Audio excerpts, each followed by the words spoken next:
Donc, Ignis nous propose une version de l'argument cosmologique qu'il a repompé sur le livre de Mathieu Lavagna et qu'il présente avec 6 prémices. On va se concentrer sur les 3 premières prémices parce qu'il est inutile d'argumenter sur le fait que Dieu ne soit pas spirituel, libre, personnel. Par exemple, si de base on peut prouver que son existence tout court n'est pas avérée. Il faut voir ces arguments comme une tour. Inutile d'en démonter le toit si on a déjà repéré des fissures dans les fondations. Premier argument.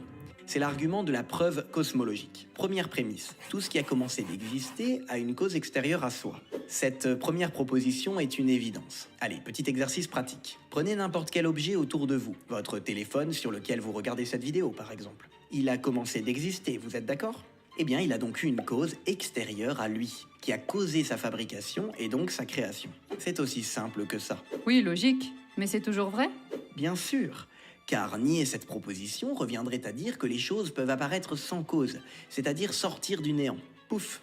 Or, c'est absurde, car le néant, par définition, est l'absence de lieu, de temps, de causalité et plus généralement l'absence d'être. Il n'a donc pas de pouvoir causal, c'est-à-dire qu'il ne peut rien créer, rien causer, puisqu'il n'est rien. Ex nihilo nihil fit, s'accordent à dire tous les philosophes.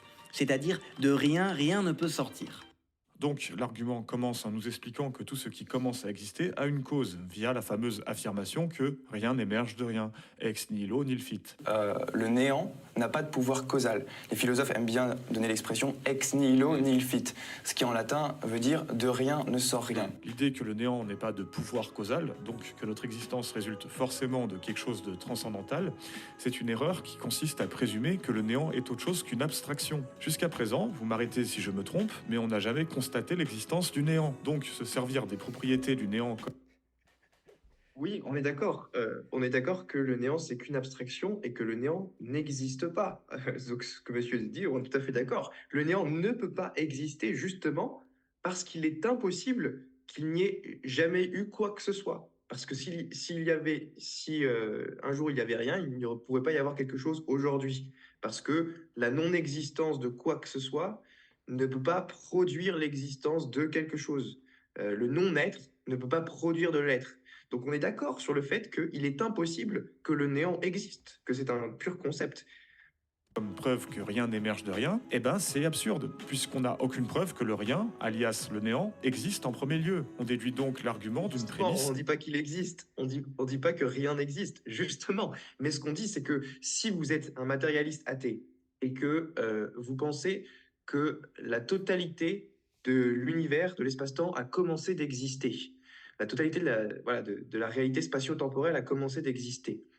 Vu que votre vision du monde, elle se restreint, elle se restreint à ce qui est matériel et ce qui existe voilà, dans le cadre de l'espace-temps, si vous avez la totalité de l'espace-temps qui commence d'exister, eh bien, vous devez dire que cette totalité d'espace-temps sort de rien, justement, parce qu'il n'y a rien qui a pu la causer, il n'y a rien de matériel qui a pu la causer. Donc, enfin, le causer. Euh, donc bref, c'est juste ça qu'on veut dire. On est tout à fait d'accord sur le fait que le néant ne peut pas exister. infondée. Le néant est une notion métaphysique, pas physique, puisque par définition, le néant ne contient aucune matière physique. Mais on n'a jamais dit on utilise justement, c'est un argument philosophique sur le néant. Donc là, il nous fait un aveu de scientisme en disant mais c'est une affirmation métaphysique, mais pour discuter, pour avancer des arguments en faveur de l'existence de Dieu, on n'a jamais dit qu'il fallait s'en tenir au champ des sciences, et on peut tout à fait avancer des arguments qui soient philosophiques. En fait, l'argument, c'est de dire que le non-être ne peut pas produire de l'être parce que la non-existence de quoi que ce soit ne peut pas produire l'existence de quelque chose. Donc, il y a toujours eu quelque chose d'éternel. Il y a toujours eu de l'être. Et la question, c'est qu'est-ce que c'est? Est-ce que c'est l'univers qui est éternel ou non? C'est ça. Et ça, en fait, on peut dire que c'est un argument philosophique. Oui, c'est ça, que c'est un argument philosophique. Tu me corriges si je me trompe. Et que là où il y a des arguments scientifiques, c'est juste a posteriori. On voit que la science, on va le voir tout à l'heure, confirme ça aussi. Mais en soi, le cœur de l'argument cosmologique, c'est avant tout un argument philosophique. Donc là, quand l'auteur de la vidéo nous dit oui, c'est métaphysique, voilà, on n'a jamais dit que c'était un argument physique, quoi. Donc, quand souvent on refile aux athées la croyance que le néant peut engendrer la matière, en réalité, on nous invente une posture qui est de base boiteuse. Alors, je tenais à préciser qu'en physique, quand on parle de vide, le vide n'est pas vide au sens littéral du terme. Il y a des particules d'énergie, des champs électromagnétiques qui interagissent entre eux. En bref, on n'a jamais constaté l'existence du vide absolu, du néant. Mais alors, Ça, c'est vrai. Alors, ça, c'est vrai. Et tout à fait raison. En physique, le vide quantique n'est pas le néant. Le vide quantique, c'est un ensemble de lois qui interagissent entre elles, qui sont comment dire, gouvernées par ce qu'on appelle les postulats de la mécanique quantique. Et, et c'est bien une forme de vide, un vacuum, comme disent les anglo-saxons, mais c'est pas pareil que le néant. Le néant, on est d'accord que ça n'existe pas parce que c'est l'absence totale de quoi que ce soit, le néant, conceptuellement. Donc ça ne peut pas exister. Parce qu'il y a toujours eu quelque chose, justement. Oui, alors à ça, peut-être les athées pourraient répondre qu'on ne peut pas s'en servir dans nos démonstrations si c'est quelque chose qui ne peut pas exister ou dont on n'a jamais constaté l'existence, mais on peut très bien se servir dans une démonstration philosophique de concepts inexistants dans la réalité. Ça n'empêche pas la pertinence d'une démonstration philosophique. J'ai pas d'exemple là qui me vient en tête. Je sais pas si tu en as un, toi, Mathieu, de quelque chose qui n'existe pas réellement et pourtant dont on peut tout à fait faire Je sais pas, quand on fait sur les licornes roses avec des ailes, ça n'existe pas vraiment, et pourtant, on peut penser à ce concept. Oui, Donc, c'est on ça. peut penser au concept de choses qui n'existent pas. Je peux penser au concept du non-être, et je vois que le non-être, la non-existence de quoi que ce soit, ne saurait produire l'existence de quelque chose, parce que la non-existence de quoi que ce soit n'a justement pas les ressources internes pour générer quelque chose.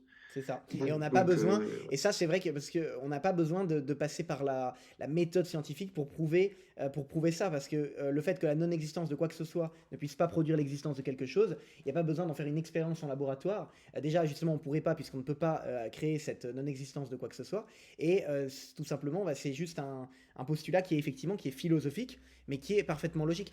dans notre monde à nous, tout est causal, non ? Eh ben non. Pour rappel, Carlo Rovelli, qui est physicien, contrairement à Ignis et Mathieu, lui, il nous dit que And the intuition is wrong. It's completely wrong.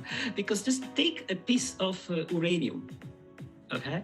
Once in a while, it emits some radiation.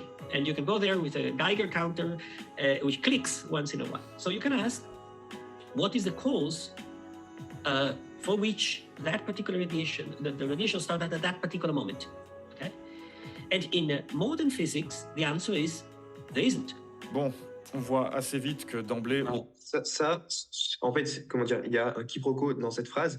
Ce que veut dire ce physicien, c'est que, comment dire, c'est que la cause est probabiliste, d'accord? Évidemment qu'il y a une cause, c'est évident. La cause des radiations d'uranium, c'est l'atome d'uranium en lui-même.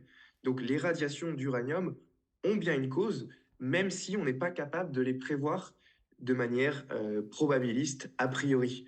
C'est pareil en physique quantique, il y a des événements quantiques qui sont indéterminés, on ne peut pas les prévoir, les anticiper de manière déterministe, mais ça ne veut pas dire que ces événements quantiques sont incausés. L'indétermination n'implique pas l'absence de cause.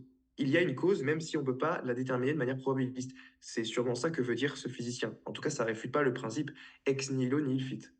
on est loin du compte, même avec des concepts qu'Ignis qualifie pourtant de consensuels. Eh ben allez, on enchaîne. Donc vient ensuite la réfutation de l'infini. Il faut bien comprendre que la croyance en un univers fini, par opposition à infini, est nécessaire pour celui qui veut croire en la validité de l'argument cosmologique. L'univers fini est une composante... Ça, c'est faux. Il dit il faut que l'univers soit fini pour que l'argument cosmologique marche.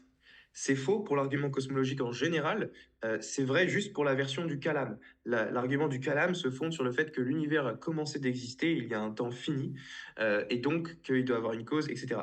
Mais il y a plein d'arguments cosmologiques, comme l'argument de la contingence de Leibniz ou l'argument cosmologique de saint Thomas, qui seraient tout à fait compatibles avec l'existence d'un univers éternel et infini. Il n'y aurait pas de problème là-dessus. Donc c'est juste la version du Kalam qui présuppose que l'univers est fini. Mais même si l'univers était infini, on pourrait donner d'autres types d'arguments cosmologiques.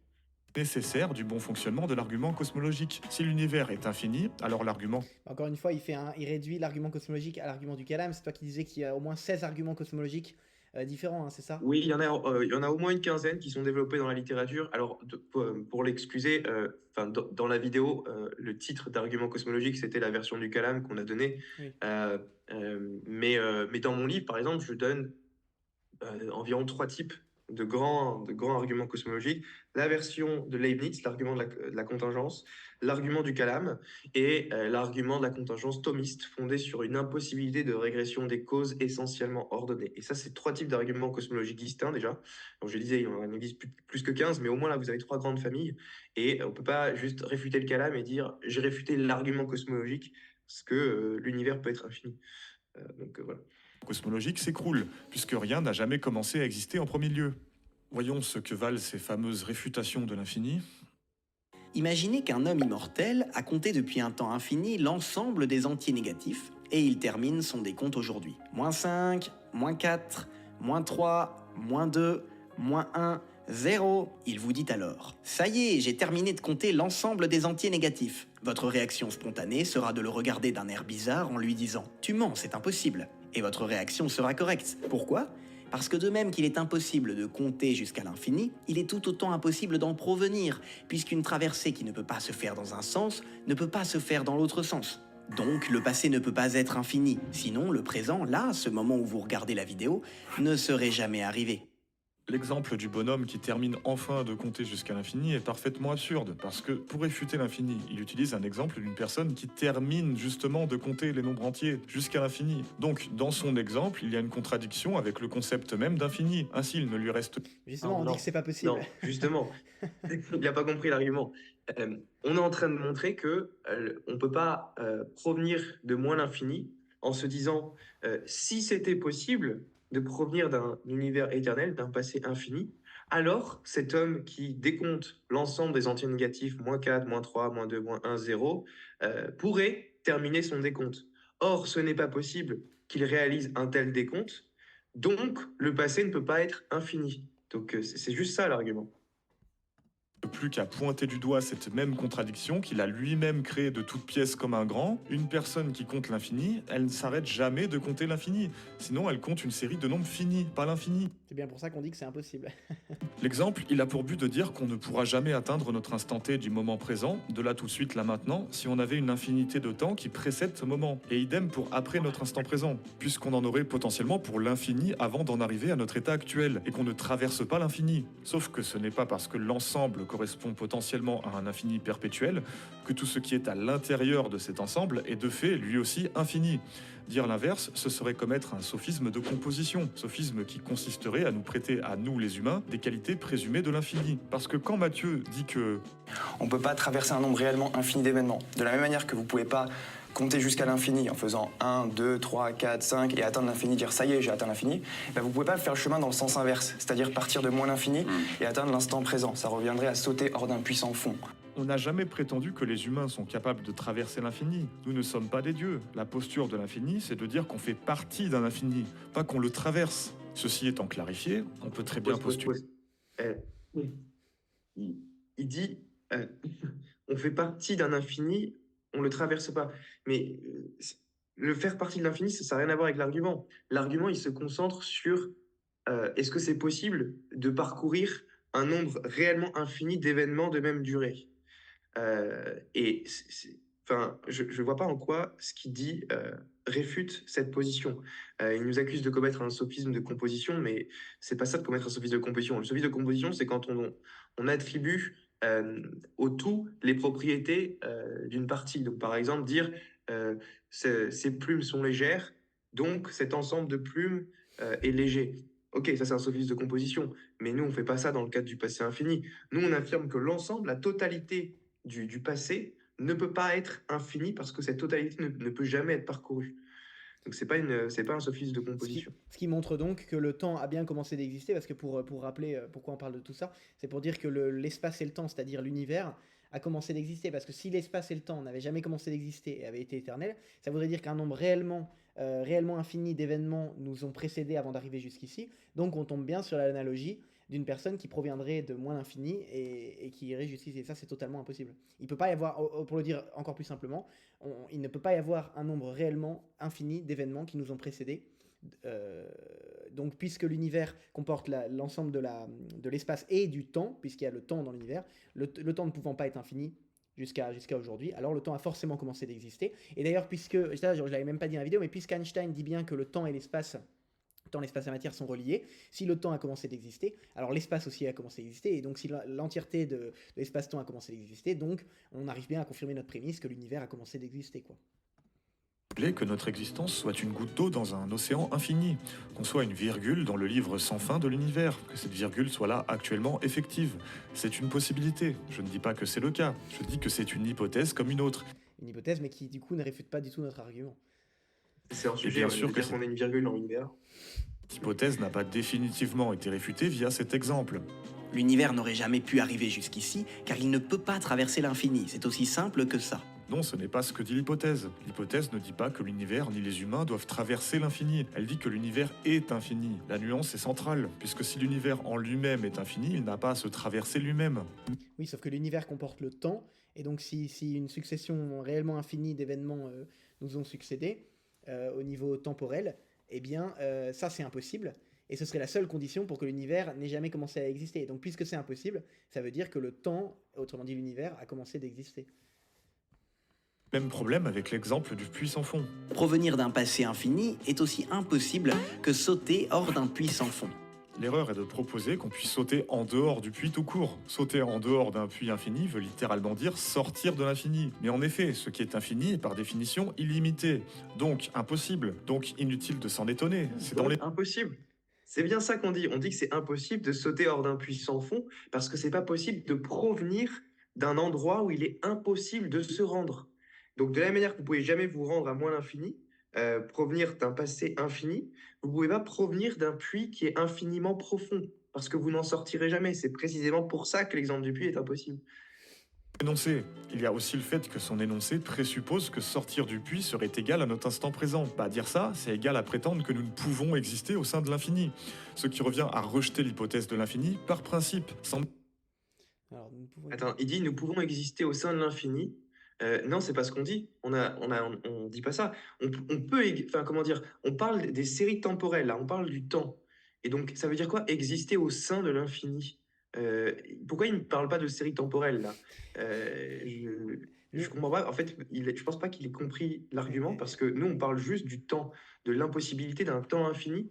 Et lui, il nous parle d'exister au sein de l'infini. Je sais même pas ce que cette expression veut dire. C'est ça, nous on parle juste, et pourtant c'était clair dans la vidéo, c'est que l'univers, on le définit justement comme la totalité de l'espace-temps. Donc si le temps n'est pas infini, ça prouve que l'univers a commencé d'exister. Or le temps ne peut pas être infini. Mais là c'est vrai que il part un peu sur des hors-sujets, parce que lui, il est pas resté sur la notion de temps, quoi.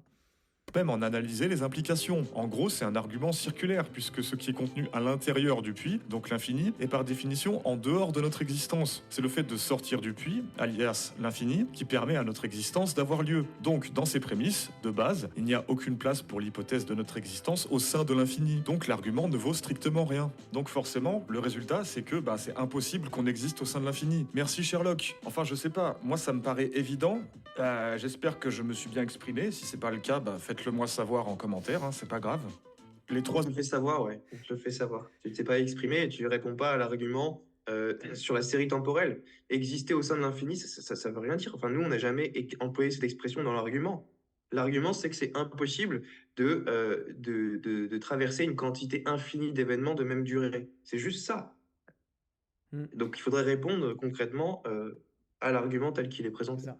Finalement, sur les arguments philosophiques développés, alors c'était 4 parmi tant d'autres, là il répond un peu à côté de la plaque. On verra dans quelques instants, il va parler rapidement de ça, mais il saute complètement ça et ça, et Ouais. c'est pas très rigoureux, quoi. Il n'a pas pris l'entièreté, encore une fois, il prend une version plus faible de l'argument tel que nous on le présente, quoi. Autres preuves qu'une Alors, régression il infinie... répond pas au paradoxe d'Al-Ghazali et au paradoxe des passe-papiers du tout.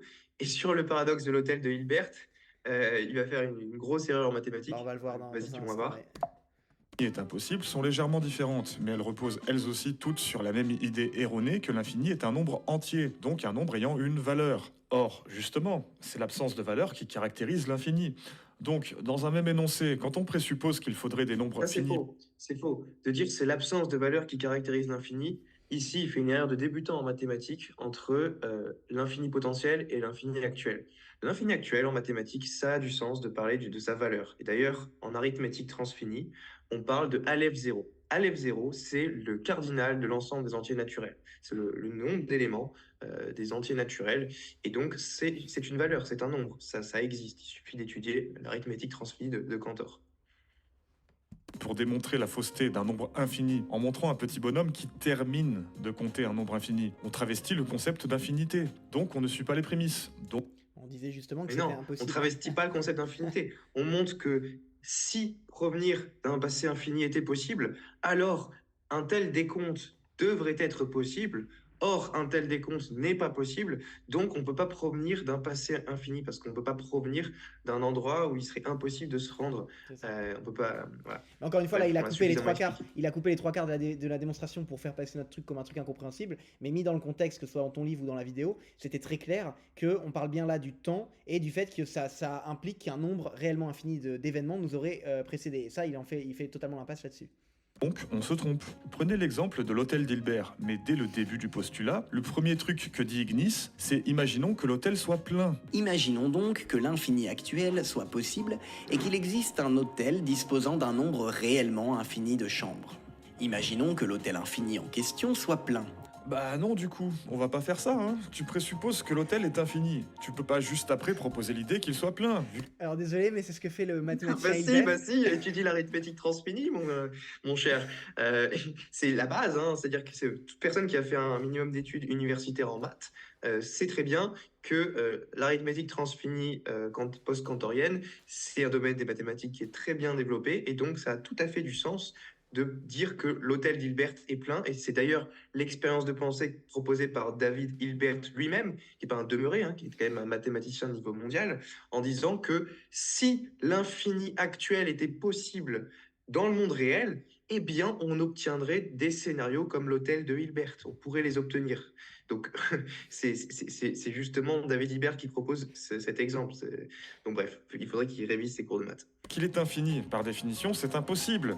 Et cette histoire d'hôtel infini, là, bah, c'est un argument que Mathieu Lavagna, il arrête pas de ressortir. On pourrait se dire, supposons que l'hôtel est plein. Tout ça pour dire que l'infini plus 3, c'est toujours l'infini. Peu importe le nombre de révolutions que feront des planètes ou le nombre de chambres qu'il reste dans ton hôtel infini imaginaire. Pour conclure, je rappelle que la posture des scientifiques sur l'infinité de l'univers est très prudente. La vaste majorité s'accorde à dire qu'au même titre que l'origine de l'univers, c'est une question ouverte. Là d'ailleurs, il dit, pour conclure, je rappelle que la majorité des scientifiques, en fait, il fait pas bien la frontière entre ce qui est philosophique et ce qui est scientifique. Nous, on distingue les arguments de type philosophique et on dit dans un second temps que la science confirme ça aussi. Mais là, on voit bien que justement, il mélange tout. En fait, c'est pas très rigoureux, c'est un fourre-tout. Et il nous dit d'ailleurs les scientifiques. Il pense en fait, il parle du présupposé que la question du commencement de l'univers serait uniquement une question scientifique, et que voilà, les arguments philosophiques, a priori, c'est pas ça qui déterminerait tout. Sauf que il y a plein de physiciens qui n'ont pas étudié les arguments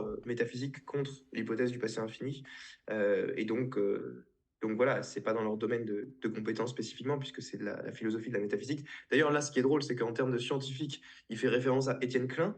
Étienne Klein, qui est un vulgarisateur scientifique, qui n'est pas un astrophysicien lui-même ou un physicien professionnel lui-même, bien qu'il ait fait beaucoup de travaux pour vulgariser la science.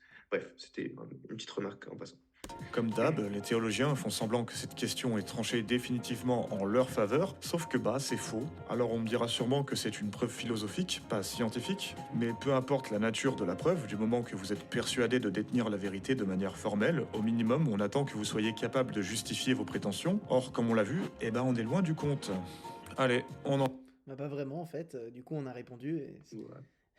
enchaîne. Plus récemment, le théorème de Bordgut et Vilenkin, qui date de 2003, qui montre que tout univers qui est en moyenne en expansion depuis son passé doit avoir un passé fini, ne peut pas être infini dans le passé. Comme preuve scientifique de la validité de l'argument cosmologique, nos 4 mousquetaires avancent tous les travaux d'Alexander Vilenkin. Que ce soit le livre Dieu, la science, l'épreuve, Soyez rationnel, devenez catholique ou la vidéo d'Ignis, ce théorème semble être l'allié idéal de leur croyance. Alors imaginez ma surprise quand je me suis un peu documenté sur ce fameux Alexander Vilenkin pour cette vidéo et que j'ai découvert que c'était l'exact opposé. En fait, c'est pire. Encore une fois, on va le voir dans quelques instants, on va continuer à écouter ce monsieur, mais c'est ce qu'on vous disait en introduction. Il fait genre, et c'est ça qui est trompeur pour ses auditeurs, il fait genre, j'ai creusé pour vous, j'ai enquêté, je suis allé au bout des choses, et en fait, on va voir dans quelques instants qu'il est resté très en surface sur ce que dit vraiment Vilenkin. Que l'exact opposé. Alexander Vilenkin, c'est littéralement un des scientifiques les plus connus dans le domaine de la recherche sur la fluctuation quantique, donc d'un univers qui émerge de rien. Dès 1982, il publiait déjà un article scientifique qui s'intitulait « Création de l'univers à partir de rien ». Là, ça devient un peu gênant. Dans ce cas, qu'en est-il de cette fameuse...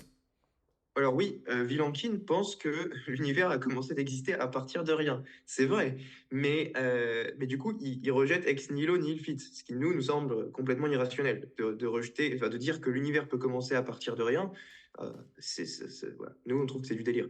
Par contre, Vilenkin admet que l'univers a commencé d'exister. Et ça, on va le voir. Ouais. Contrairement à ce que dit ce monsieur, on va voir que Vilenkin, il le pense vraiment. C'est ça qui est intéressant, c'est que Vilenkin, et puis il y a aussi Hawking qui disait, qui pensait que l'univers pouvait s'être fait à partir de rien. Et ce qui est intéressant, c'est que les deux, ils ne sont pas philosophes. Donc pour la prémisse que de rien, rien ne peut sortir, eux, ils voient pas le problème parce qu'ils sont pas philosophes. Et c'est une prémisse philosophique. Par contre, ce qui est intéressant, c'est qu'ils nous donnent des arguments qu'on va voir dans un instant en faveur du commencement de l'univers, en effet. Phrase. Je parle de cette phrase que nos deux vidéastes citent dans leurs vidéos respectives et qu'on retrouve également dans le livre Dieu, la science, l'épreuve. Le professeur Vilenkin n'y va pas de main morte. Pour lui, c'est une preuve irréfutable du commencement de l'univers qui a été trouvée. Avec la preuve maintenant établie, les cosmologistes ne peuvent désormais plus se cacher derrière la possibilité d'un univers éternel. Il n'y a plus d'issue de secours. Ils doivent faire face au problème d'un commencement cosmique.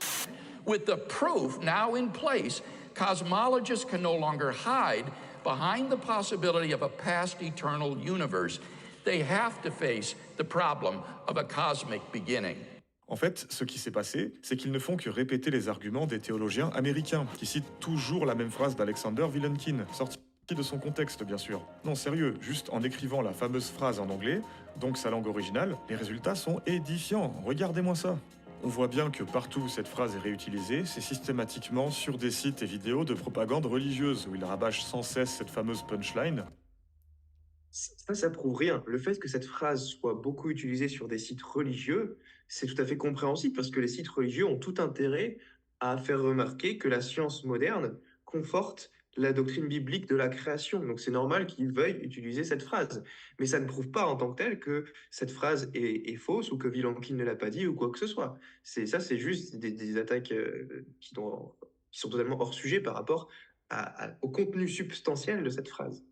En boucle, comme des gros forceurs. Alors, je peux comprendre que le nectar de cette fleur de légitimité scientifique a émoustillé l'essence de nos abeilles religieuses. Mais sans surprise, si on recherche un peu, on apprend qu'Alexander Vilenkin a également dit, dans la même publication, quelques paragraphes plus loin, les théologiens ont souvent accueilli positivement toute preuve de commencement de l'univers, le considérant comme une preuve de l'existence de Dieu. Donc, que faisons-nous d'une preuve que le commencement est inévitable? Est-ce une preuve de l'existence de Dieu? Cette perspective serait bien trop simpliste. Quiconque essayant de comprendre les origines de l'univers devrait être prêt à aborder ce paradoxe logique. À cet égard, le théorème que j'ai prouvé avec mes collègues ne donne pas l'avantage aux théologiens face aux scientifiques. Comme démontré par Gian Senna plus tôt dans ce chapitre, la religion n'est pas immunisée face au paradoxe de la création. Mais... Tu voulais réagir, Mathieu? Donc ça confirme ce qu'on disait. Vilenkin ne pense pas que le commencement de l'univers prouve l'existence de Dieu parce qu'il rejette la première prémisse de l'argument fondé sur ex nihilo nihil fit. Voilà, il pense que l'univers peut commencer d'exister à partir de rien. Voilà. Bon, nous, on a déjà dit pourquoi cette position nous semble irrationnelle et contraire au saint principe de la philosophie, à savoir ex nihilo nihil fit. Mais ça montre que au moins il concède le commencement. Il le dit même dans cette phrase. Et le fait même qu'il se pose la question si le commencement prouve l'existence de Dieu, ça veut dire que voilà, il valide quelque part le commencement. D'ailleurs, dans cette phrase, il le faisait. Donc, on va voir plus tard que c'est encore le cas. Et on oublie l'essentiel. Alexander Vilenkin et son équipe auraient prouvé que l'univers doit forcément avoir un début via ce fameux théorème. Voyons ce qu'en dit réellement le principal intéressé. Theorem proves that inflation must have a beginning, right? The universe as a whole, the theorem doesn't say that. The theorem doesn't say that. Donc voilà, mot pour mot, le théorème ne dit pas ça. On peut pas faire plus clair. Hein. Pour finir, Alexander Vilenkin... Pause. Déjà, il faut reprendre les choses dans leur contexte. Ça, c'est un petit bout d'extrait de vidéo qui a été coupé. Il faut savoir que Vilenkin a écrit donc, en 2006 la fameuse phrase qu'on va relire tout à l'heure, mais que en 2022, on l'a interviewé, enfin une équipe proche de nous l'a interviewé, et on va vous passer les audios où il confirme bien que qu'il pense que l'univers a commencé d'exister et que son théorème le prouve. Son théorème, il dit que tout univers qui a un taux d'expansion strictement positif tout au long de son passé doit nécessairement avoir un commencement. Et il dit que ça prouve pas le commencement de tout univers, mais que ça prouve le commencement de tout univers qui a un taux d'expansion moyen strictement positif. Et il dit après, effectivement, on peut essayer de postuler des univers qui n'ont pas ce taux d'expansion strictement positif, mais ça pose une quantité de problèmes et ces univers ne marchent pas, ils sont pas viables. Et donc Vilenkin, il dit, oui, l'univers l'univers a commencé d'exister, je le maintiens. Donc même si mon théorème, le théorème de 2003, ne prouve pas que tous les modèles d'univers ont commencé d'exister, il les prouve pour tous ceux qui ont un taux d'expansion moyen strictement positif, et pas forcément pour des modèles ultra bizarroïdes qui cherchent à éviter à tout prix le commencement, mais il explique pourquoi ces modèles sont intenables pour d'autres raisons. Donc là, on va vous mettre les citations de Vilenkin lui-même. Et le taux moyen d'expansion positif, en plus, c'est ce qu'on a dans notre univers. Ok, alors du coup là, on va vous montrer un extrait d'un enregistrement qu'on a eu avec Vilenkin lui-même, qui date du 7 avril 2022. On a quelqu'un de notre équipe qui allait faire une interview spécifique avec lui. Donc on a l'audio qu'on va vous mettre pour vous prouver que tout ce qu'il dit, c'est bien authentique. Et on vous a fait la traduction de son texte en anglais, en langue française, ici à l'écran. Donc vous pouvez suivre et voir qu'il affirme bien que selon lui, l'univers a commencé d'exister et que voilà, ça, c'est bien le cas. Well, you know, the statement about the necessity of beginning is based on this theorem. It is a mathematical theorem, and there is no question about its mathematical validity. Of course. But every theorem is as good as the assumptions that go into its proof. A good thing about this theorem is that it is very general, that there are very few assumptions. One assumption is that the universe is on average expanding. Yeah. So if you have a universe which, for example, was contracting for an infinite time, and then it turned around and started expanding, the theorem does not forbid such a universe. If you try to construct a cosmological model based on this picture, there are problems because, when the universe expands, the densities, the fluctuations of density of matter contract to form galaxies, and they form galaxies slower than in a non-expanding universe. Mm-hmm. But if the universe contracts, this process of growth of irregularities is extremely fast. Mm-hmm. So any irregularities would collapse to black holes in a contracting universe. So it is, I don't think we have any model of an infinitely contracting universe that is viable. Donc, ce qu'on peut dire ici, c'est que Vilenkin reconnaît que l'affirmation de la nécessité du commencement est basée sur ce théorème. Donc, nous, on n'est pas en train de travestir la science quand on dit que le théorème de Borde-Gut-Vilenkin va dans le sens du commencement de l'univers.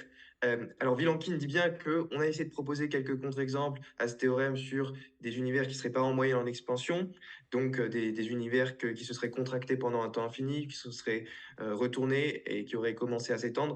Bref, mais il dit que ça impliquerait plein de problèmes liés aux fluctuations de la densité, etc. Et du coup, il y aurait des problèmes de processus, d'irrégularité qui seraient extrêmement rapides, etc. Et donc, du coup, il en conclut que tous ces modèles ne sont pas viables. Je pense donc que nous n'avons aucun modèle d'univers infini qui soit viable. Et donc, il pense bien que l'univers a commencé d'exister. Voilà. Une deuxième citation dans cette interview, c'est la suivante. It cannot exist infinitely in the past.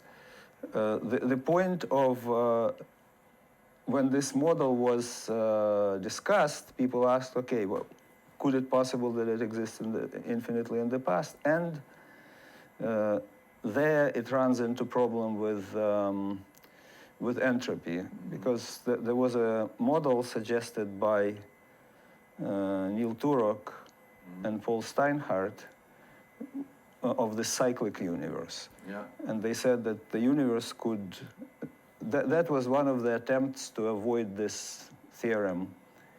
Yes, Youfang's theorem. That instead of continuously expanding universe, maybe the universe is cyclic. It kind of expands and recontracts. And the problem with this is that if it is just periodically cyclic, then each cycle will increase entropy. Yeah. And that Very interesting. will run into problem. So what they suggested, okay, but maybe in each cycle the volume of the universe grows, and then total entropy increases, but the entropy of a region like our universe is still the same. So you have like more volumes like that. And that is forbidden by the theorem, because the volume increases, therefore it should have a beginning. Donc vous voyez, en substance, Vilenkin dit la même chose. Il ne peut pas y avoir de passé infini. On peut proposer des modèles alternatifs, mais à chaque fois, ils se heurtent et ils ne marchent pas. Et donc, Vilenkin conclut que son théorème continue d'impliquer le fait que le passé soit infini, que l'univers ait commencé d'exister. Et il le confirme. On va mettre la dernière citation là, 41 minutes, qui est très forte. Well, I will stick to my field, and I would say the beginning of the universe is one fact, which is certainly of importance for both believers and non-believers, and the existence of consciousness. I agree. Bref, voilà. Oui. Ça confirme ce qu'on disait. Vilenkin croit que l'univers a commencé d'exister. Et là, on va relire sa citation de 2006, juste en dessous. Parce que là, cette interview qu'on vient de vous faire écouter, elle date de 2022. Donc, elle est très récente. Et alors, Vilenkin, en 2006, avait détaillé de manière plus approfondie ce théorème dans son livre. Là, c'est une publication écrite. Il nous dit, là où on vous met le contexte, la chose remarquable à propos de ces théorèmes est leur portée très générale. Nous n'avons fait aucune présupposition sur le contenu matériel de l'univers. Nous n'avons même pas présupposé que la gravité fût adéquatement décrite par les équations d'Einstein. Par conséquent, si la gravité d'Einstein requiert quelques modifications, notre conclusion continuera à s'imposer. La seule chose que nous ayons admise, donc le seul critère, c'est que le taux d'expansion de l'univers ne passe jamais sous une certaine valeur non nulle, aussi petite soit-elle. Ce postulat serait certainement satisfait dans un faux vide, donc un false vacuum, en inflation. On peut en conclure qu'une inflation éternelle sans commencement est impossible. Et là, c'est là où la citation est très importante. On dit que l'argument est ce qui convainc les hommes raisonnables et qu'une preuve est ce qu'il faut déployer comme effort pour convaincre même un homme irraisonnable. Avec la preuve maintenant établie, les cosmologistes ne peuvent désormais plus se cacher derrière la possibilité d'un univers éternel. Il n'y a plus d'issue de secours. Ils doivent faire face au problème d'un commencement cosmique. Donc vous voyez, c'est hyper clair. Vilenkin est hyper clair dans ses écrits. Il pense qu'il y a eu un commencement. Il pense que son théorème montre que l'univers a commencé d'exister. Alors effectivement, il y a des gens qui ont postulé des théorèmes qui ne satisfont pas la condition du taux d'expansion strictement positif. Donc, mais ça génère plein d'absurdités que Vilenkin réfute dans la partie de l'interview où on l'a interviewé. Donc il en présente quelques-uns, il explique pourquoi ça ne marche pas, avec les problèmes d'entropie et des choses comme ça.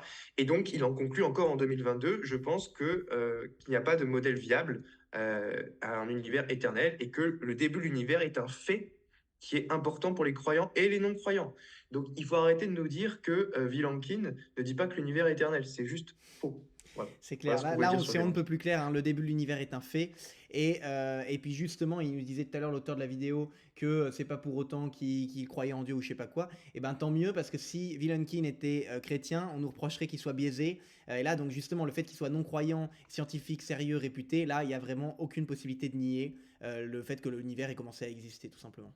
Vilenkin nous parle de la fameuse loi de la thermodynamique et pourquoi un univers qui existe spontanément n'est pas un concept contradictoire avec les lois de la conservation de l'énergie et de la création à partir de rien. So it appears that the question of origin of the universe does not have a satisfactory answer. Bah là, ce qu'ils disent, c'est que la question de l'origine de l'univers, c'est pas le fait que l'univers ait commencé à exister, c'est qu'est-ce qui aurait causé ce commencement de l'univers. Est-ce que c'est rien, justement, ou est-ce que ce serait une Il dit qu'il n'y a pas de réponse satisfaisante pour expliquer le commencement de l'univers qu'il considère déjà comme un fait. Donc, est-ce que est-ce que c'est rien qui a créé? Est-ce que c'est une cause transcendante à l'univers qui en est la source? Il dit il n'y a pas de réponse satisfaisante à cette origine. Mais ça remet absolument pas en question le fait qu'il pense que l'univers a commencé d'exister. Suppose I tell you what happened before inflation, and then you could ask what happened before that. There is one scenario that breaks out of this infinite regress of questions, and this is the idea that the universe was spontaneously created out of nothing. It is a mathematical fact that a closed universe, that is, if you have a universe which is closes on itself, like a sphere, for example, closes, so in such a universe, the positive energy of matter is exactly compensated by the energy of gravity, which is always negative. So the total energy of a closed universe is necessarily zero. There is no conservation law that forbids creation of a closed universe out of nothing. Oui, bah là, il prouve bien hein, qu'effectivement, il croit que l'univers a commencé d'exister, mais il s'interroge sur la cause, et lui, il dit que ça pourrait être rien, parce qu'il parle en tant que scientifique, et là, c'est ce qu'on disait, ce qu'on dit à un autre endroit de la vidéo, que quand Stephen Hawking disait que l'univers pouvait venir de rien, en fait, c'était hors de son domaine d'expertise.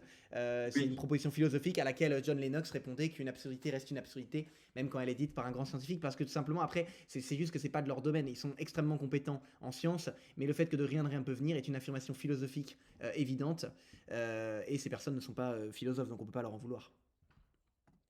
Alors, je vous laisse apprécier l'ironie. C'est la même personne qu'ils citent pour appuyer leurs idées qui nous débunk l'idée que les principes de la thermodynamique sont incompatibles avec l'hypothèse d'un univers apparu du vide quantique. Je trouve ça dingue. C'est pas apparu du vide quantique, apparu du rien en plus. Là, on a cette confusion à nouveau entre le vide et le néant. Que nos mousquetaires citent cette personne en particulier, c'est comme se tirer une balle dans le pied. Parce que non, nous, on sépare les choses, on est carré. Nous, on cite pour la prémisse « l'univers a commencé d'exister », on cite les scientifiques qui nous confirment que l'univers a commencé d'exister. Et pour la prémisse que de rien ne peut sortir, on utilise d'autres arguments. Donc c'est pas se tirer une balle dans le pied que de reconnaître que la science dit que l'univers a commencé d'exister. Sachant que le cœur de nos arguments contre l'univers éternel, ça reste les arguments philosophiques, qui, eux, montrent que le passé ne peut pas être infini. Et donc, les arguments scientifiques, c'est juste la petite cerise sur le gâteau pour dire, comme par hasard, c'est aussi confirmé par la science actuelle. Mais c'est pas ça le cœur de nos arguments. Le cœur de nos arguments, c'est les arguments scientifiques contre le passé infini. Donc, c'est ça dont vous devez traiter dans le détail. Les arguments philosophiques, oui, contre le passé infini. Le mec dit frontalement l'opposé de ce qu'il raconte. Par exemple, la seconde loi de la thermodynamique démontre que l'univers a commencé d'exister. Concernant les lois de la thermodynamique, ce n'est pas le seul scientifique à nous expliquer pourquoi ces lois ne rentrent pas en contradiction avec un univers apparu du vide quantique. And the reason why that is consistent with the ideas of energy conservation, even though it doesn't sound that way at first, is because there are both positive and negative contributions to the total energy, where the negative contribution comes from the gravitational field. It turns out the gravitational fields actually give a negative contribution to the total energy, and that the total energy of our universe is consistent with being exactly zero, with a negative contribution from gravity canceling the positive contribution from all of the matter. Mais tout ça, au final, c'est un peu des broutilles. On s'en fout. En quoi cette affirmation, le fait qu'il y ait une quantité d'énergie égale à zéro au total, ça s'opposerait au fait que la seconde loi de la thermodynamique puisse s'appliquer à l'univers? Je ne comprends pas bien pourquoi... le rapport, en fait, la seconde loi de la thermodynamique, elle dit juste que l'entropie s'accroît dans un système isolé. Donc le désordre s'accroît dans un système isolé. L'univers, c'est une forme de gros système isolé pour les matérialistes parce qu'il n'y a rien en dehors de l'univers. Je parle de la totalité de l'univers, pas juste de l'univers physique. Et donc, l'univers, c'est comme une grosse boule d'énergie, une grosse boule de feu qui consomme de l'énergie. Et l'argument de la seconde loi de la thermodynamique, c'est que si cet univers existait depuis un temps infini, il aurait déjà brûlé tout son carburant et il se serait déjà éteint. Il tendrait asymptotiquement vers une mort thermique. Comme on constate que l'univers n'est pas encore éteint, qu'il est en train de continuer à brûler son énergie, on peut en déduire qu'il n'est pas infini dans le passé. C'est ça l'argument de la seconde loi de la thermodynamique. Et je ne comprends pas pourquoi est-ce qu'il met ces extraits de Goethe qui parlent d'une énergie... moyenne égale à 0 pense que c'est dans parce que l'univers. Je vois pas le rapport en fait. c'est parce que ça Alors fait peut-être que c'est moi qui comprends pas le rapport, mais bon. Non, je pense que c'est parce que ça fait plus stylé de mettre des scientifiques qui parlent, comme ça montre que c'est solide et tout ça, puis ça berne un peu les spectateurs qui regardent, mais de fait, là, c'est clairement hors sujet, en fait. L'erreur fondamentale de l'argument, c'est l'erreur que j'avais déjà pointée du doigt dans ma précédente vidéo sur les 5 preuves de l'existence de Dieu, c'est la suivante. Donc on a à la fois la science et la philosophie qui convergent pour dire que le passé est nécessairement fini et que l'univers a commencé d'exister. Alors peut-être qu'un jour la science dira autre chose, d'accord. Mais aujourd'hui, elle dit que notre univers a bien eu un commencement. Le reste, dire qu'il y avait déjà un autre univers avant, dire qu'il y a un multivers, tout ça c'est très joli, pourquoi pas, mais ce n'est pas ce que dit la science aujourd'hui. Il y a 100 ans, tout le monde croyait que l'univers était stable, infini et qu'il y avait l'éternel. Et en fait, aujourd'hui, 100% des savants pensent le contraire. Ce que vous venez d'entendre, c'est complètement faux. Bah si, c'est vrai, on vient de le Effectivement, c'est faux de la part d'Olivier de dire 100% des savants pensent le contraire. C'est toujours des affirmations un peu exagérées, extravagantes. Donc effectivement, là-dessus, il a raison de dire que c'est faux d'avoir dit ça. Par contre, le contenu substantiel reste correct. La grande majorité des scientifiques pensent que l'univers a eu un commencement. Et il semble que ceux qui soient les mieux spécialisés dans ces domaines, à savoir Vilenkin, comme on l'a prouvé tout à l'heure, encore en 2022, dans l'interview qu'on a donnée, confirment que l'univers a bien un commencement et que son théorème s'applique. Et donc, mais encore une fois, nous on l'a déjà dit, c'est les preuves philosophiques qu'on met en avant comme nos premières raisons de penser que l'univers a commencé d'exister. La science, c'est juste la cerise sur le gâteau. Si vous ne me croyez pas, il n'y a pas de souci. On va voir ce que disent les scientifiques dans ce cas. It's not able to answer ultimate questions at the moment. Alors c'est vrai que juste sur la forme de la vidéo du gars, on sait même pas qui est ce scientifique, on sait même pas le contexte de la question qui vient de lui être posée. Donc après on veut bien lui prêter bonne foi et dire que c'est un grand scientifique et que la question était est-ce que l'univers a eu un commencement. Mais c'est vrai qu'en termes de... Voilà, c'est juste un petit conseil pour la forme pour ses prochaines vidéos. It's not able to answer even whether the universe had a beginning or not. We don't even know that. Peut-être qu'il connaissait juste pas le théorème de Bordwood-Vilenkin. Le problème... Alors, ça va pas exagérer de dire qu'il connaît pas, je pense, mais oui, voilà, on n'a pas le contexte, donc on sait pas pourquoi il dit ça. Comment dire ouais, je sais pas d'où il sort ça, effectivement. Nous n'avons pas de théorie de gravitation quantique qui soit bien comprise, bien testée et suffisamment validée par des prédictions expérimentales. La réponse ne peut donc être que spéculative et incertaine. Contrairement à... Là, il parle de la théorie de la gravitation quantique. Ça n'a rien à voir avec le commencement de l'univers. C'est du hors-sujet total. Donc, Ou alors, on parle de la théorie de la ou gravitation alors si c'était dans le sujet, il fallait nous mettre la le vraie contexte. question, c'est le commencement. C'est ça. Ou alors si c'était dans le sujet de l'interview, il fallait nous mettre le contexte. Parce que là, l'extrait, juste l'extrait là... Là, on n'a pas le contexte, ouais. Sujet, ouais. Ce qu'on raconte partout, nous n'avons pas la preuve scientifique que l'univers a une origine, et nous n'avons pas la preuve scientifique qu'il n'en a pas eu. Autrement dit, la question de l'origine est une question ouverte. La question de l'origine, c'est pas la même question que la question du commencement. Déjà, l'origine et le commencement, c'est deux notions philosophiques distinctes. L'origine, c'est la dépendance causale d'un être par rapport à un autre. Et le commencement, c'est le fait qu'il y ait un objet qui commence d'exister. On peut avoir une origine tout en n'ayant pas de commencement. Donc, par exemple, imaginons qu'il y ait une étoile éternelle, et bien les rayons de cette étoile, ils auraient pour origine le cœur de l'étoile, mais ils n'auraient pas de commencement. Ils seraient éternellement dépendants du cœur de l'étoile pour briller. Bref, c'est une petite digression sans grand intérêt, mais en tout cas, bien distinguer la notion d'origine et de commencement. Et surtout, il dit, nous n'avons pas de preuves scientifiques que l'univers a une origine.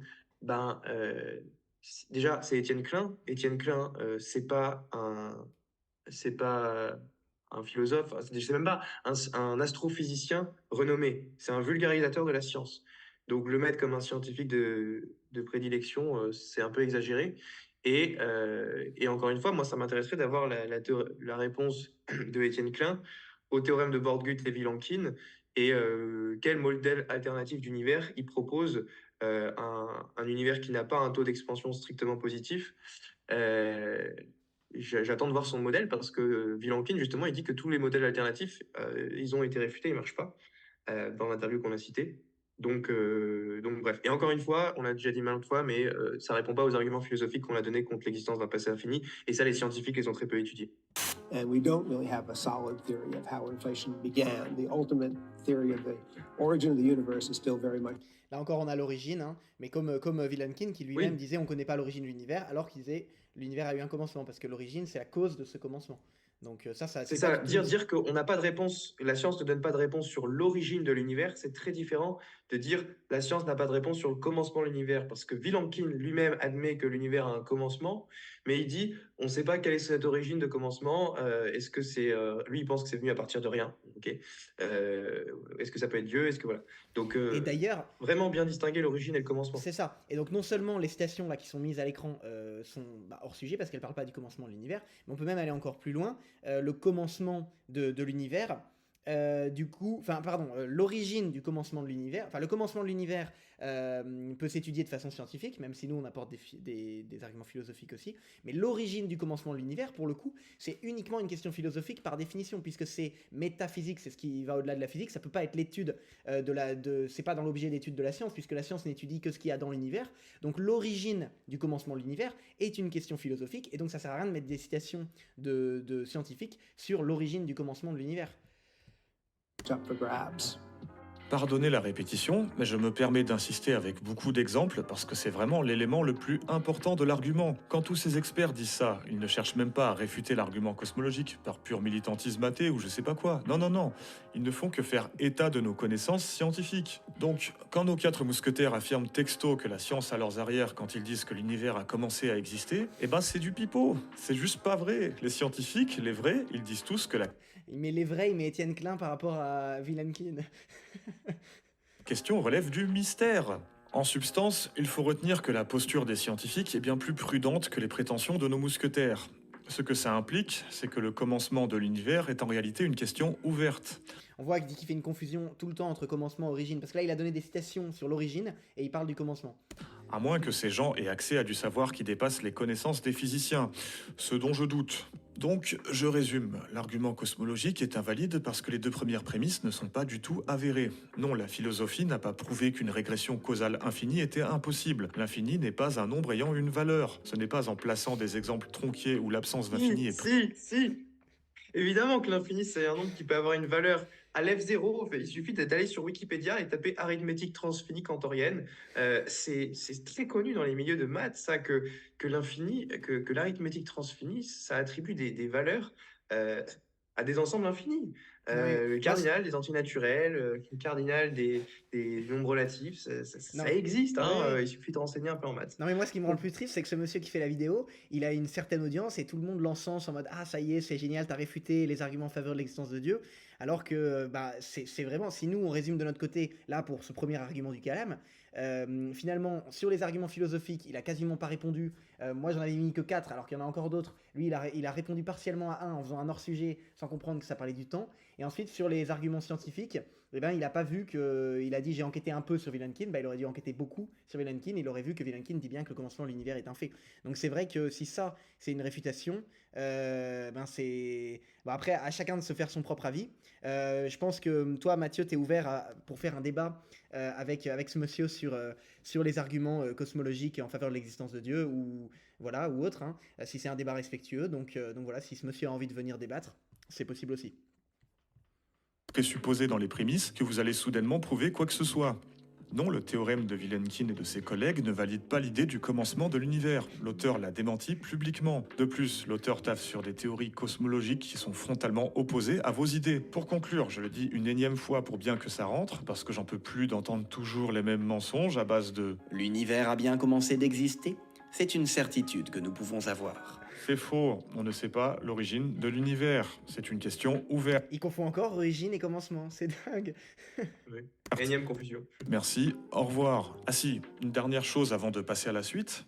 Hawking a beau être un bon physicien, il faut reconnaître qu'il ne sait pas de quoi il parle lorsqu'il touche à ce qui sort de son domaine, la métaphysique. Stephen Hawking ne parle pas de métaphysique, il parle de physique. Vous savez, ce truc concret qui explique concrètement comment fonctionne l'univers. Là, il a coupé ma citation en enlevant le contexte, parce que la citation d'Hawking que je donnais juste avant... C'est ça, il a enlevé le contexte, ce qui montre son honnêteté. Donc le contexte, c'est Hawking qui dit, citation, parce qu'une loi comme la gravitation existe, l'univers peut se créer et se recréera à partir de rien. Fin de citation. Donc ça, c'est une citation qui sort de son domaine de physicien. C'est une affirmation métaphysique, parce qu'il parle de création ex nihilo, à partir de rien. Et ce que faisait remarquer John Lennox, le brillant mathématicien d'Oxford, c'est qu'une absurdité reste une absurdité même quand elle est proférée par un grand scientifique. C'est absurde de dire que l'univers peut commencer d'exister à partir de rien, sans cause. Donc oui, c'est une affirmation métaphysique qui sort de son domaine de compétence de physicien. En fait, dire qu'il n'y connaît rien en métaphysique, c'est comme si un chasseur de fantômes vous disait que vous n'y connaissiez rien en sciences occultes. De base, l'erreur, c'est de se comporter comme si la métaphysique avait une quelconque validité démonstrative. Ça, c'est hilarant, ça. La métaphysique, c'est l'étude de l'être en tant qu'il est. C'est la discipline par excellence qui étudie le réel. Donc, la métaphysique, on pourrait dire qu'elle fait partie des plus hautes sciences. C'est l'étude du réel. C'est une discipline philosophique à proprement parler. Et je suis désolé de contredire ce monsieur, mais la philosophie peut nous apporter des connaissances sur le réel. On ne peut pas restreindre l'ensemble de nos connaissances sur le monde à ce que la science physico-mathématique est capable de démontrer. La connaissance humaine est bien plus large que ce que la science empirique, physico-mathématique est capable de montrer. Dire cela, c'est tomber dans le scientisme. Voilà, le scientisme, donc, j'ai fait tout un chapitre contre le scientisme dans mon livre de réponse à Thomas Durand. J'y renvoie pour les auditeurs qui seraient intéressés, mais c'est pas une position épistémologique tenable, le scientisme. Oui. Et Le aujourd'hui, scientisme, pour ceux qui dans savent les pas- milieux universitaires, même chez les philosophes athées, hein, il y a plein de philosophes athées qui s'opposent frontalement au scientisme. Donc, allez lire ces philosophes. Le scientisme, pour ceux qui ne savent pas, c'est le fait de penser que seule la science peut nous apporter une connaissance sûre et certaine. Comme tu montrais bien dans ton livre, Et surtout, si le scientisme ouais, est vrai, seule alors la il est science faux. est je te source l'ai- de notre connaissance. Voilà. Et du coup, c'est une contradiction parce que dire seule la science peut être source de nos connaissances, c'est une affirmation qui n'est pas scientifique, qui est philosophique. Donc cette affirmation elle s'auto-contredit elle-même. Voilà. Donc ça prouve bien qu'on peut avoir des connaissances qui sont non scientifiques.